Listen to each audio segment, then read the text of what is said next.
But Yeah. one of the most important things I want them to get is, number one, anybody that talks about debt and deficit fears is not someone to be listened to.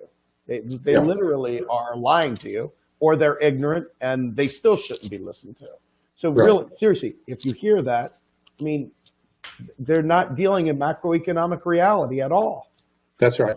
Yeah. If at best they're dealing in a fixed exchange rate paradigm, which we haven't had, since 1934, when we went off the gold standard domestically.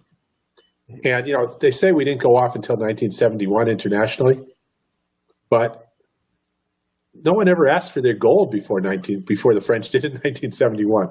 We don't know that if in 1935 somebody had asked for their gold, the Treasury would have said no. It was Nixon who said it then, but it was only because that's when they first asked.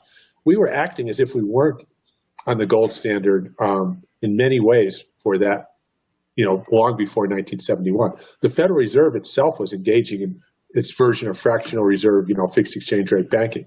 They had all the reserves in the system were gold, and the gold certificates issued by the Fed were presumably backed by the gold, 1-to-1 with the U.S. government. Well, by 1971, it was like 4-to-1 gold certificates for the amount of gold. So it was already like,